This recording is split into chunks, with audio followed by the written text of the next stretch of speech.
10,000 രൂപയോ?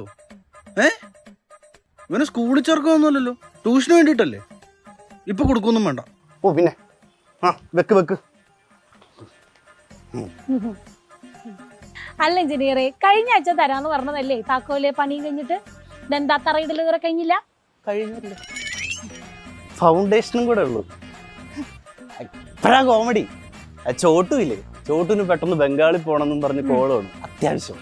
അപ്പൊ രമേശിന് ചോട്ടും ഇല്ലാതെ പറ്റൂല. പിന്നെ രമേശ് അവന്റെ കൂട്ടുകാരെയും വിളിച്ചുകൊണ്ട് വന്നു. 2 ആഴ്ച ഇപ്പൊ ശരിയാക്കി തരാം.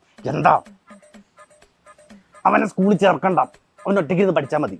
ചോട്ടുമായിരിക്കും അല്ലേ? ഞാൻ വർക്കില്ല കൊണ്ട്. എന്റെ പൊന്നു മാടം, മാടൊന്ന് ആലോചിക്കണം. എന്റെ മോനൊന്ന് ട്യൂഷന് വേണ്ടി തപ്പിക്കൊണ്ടിരിക്കാവും. അന്വേഷിച്ചെടുത്താണെങ്കിൽ കത്ത് റേറ്റും. കത്തില്ലാത്ത റേറ്റുള്ള സ്ഥലമുണ്ട്, മര്യാദയ്ക്ക് അന്വേഷിക്കാനിട്ടാ. സൈലത്തിന് ബാച്ചിനെ പറ്റിയിട്ട് അറിയില്ല. എഞ്ചിനീയറിന്റെ മോൻ എത്രാം ക്ലാസ്സിലാ? 6ാം ക്ലാസ് തൊട്ട് 10ാം ക്ലാസ് വരെ. ഇപ്പൊ ഇതാ സൈലത്തിന് പുതിയ ബാച്ച് വരുന്നുണ്ട്, ഫാൽക്കൺ ബാച്ച്. സൈലത്തിന് ഓൾറെഡി ബാച്ചസ് ഉണ്ട്. അത് കൂടാതെ ഇപ്പൊ പറഞ്ഞില്ല എഞ്ചിനീയർ റീഡിന്റെ ഫൗണ്ടേഷൻ സെറ്റ് ആക്കണമെന്ന്. അതുപോലെ പഠിക്കുന്ന കാര്യത്തിൽ നമുക്ക് ഫൗണ്ടേഷൻ സെറ്റ് ആക്കി ബേസ് ഒക്കെ സെറ്റ് ചെയ്ത് ആദ്യമേ പഠിച്ചിറങ്ങാം. ഭാവിയിൽ NIT-ലൊക്കെ എഞ്ചിനീയർ ആയിട്ട് മോനെ ഇറങ്ങണമെന്ന് ആഗ്രഹമില്ലേ? അതിന് വേണ്ടിയിട്ടാണ് നമ്മുടെ ഫാൽക്കൺ ബാച്ച്. നാളെ ഇതിന്റെ ലോഞ്ച് ഉണ്ട്. എന്റെ മോനെ ഞാൻ അവിടെയല്ലേ ചേർത്തേക്കുന്നത്.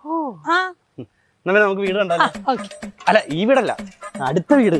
അല്ല എഞ്ചിനീയറെ, ഹലോ, ഹായ്.